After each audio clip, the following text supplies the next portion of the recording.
ความสวยเรื่องและความสูงเป็นที่หนึ่งใน Central Thailand โกรกอีกกับน้ำสูงสุดฟ้าทางเดินไปไม่ยากหากใจไม่ท้อ Just keep your heart strong and you'll reach the goal น้ำตกโกรกอ It looks so beautiful and bright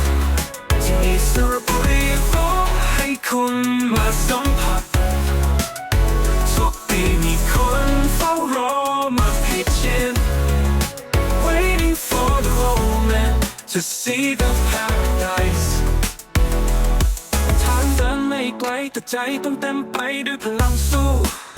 เสียงน้ำกระทบหินดังเหมือนเป็นเมโลดี้ธรรมชาติแสนงามเป็นที่พักใจ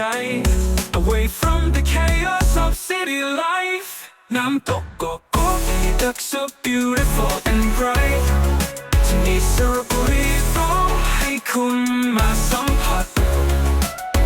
ทุกปีมีคนเฝ้ารอมาพิชิต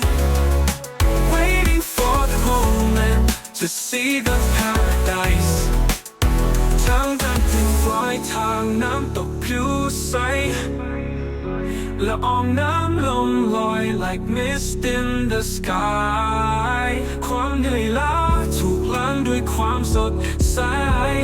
ความสุขเกินบรรยาย in nature's embrace น้ำตกโกโก้ It looks so beautiful and bright ที่นี่สระบุรีขอให้คุณมาสัมผัสทุกปีมีคนเฝ้ารอและพิชิต Waiting for the moment to see the paradise ทางเดินไม่ไกล to see the paradise เมื่อเดินถึงปลายทางน้ำตกผิวใสละอองน้ำลงลอย like mist in the sky ความเหนื่อยล้าถูกล้างด้วยความสดใสความสุขเกินบรรยาย in nature's embrace เมื่อเดินถึงปลายทาง That's so beautiful and bright ที่นี่สระบุรีขอให้คุณมาสัมผัสทุกปีมีคนเฝ้ารอมาพิชิต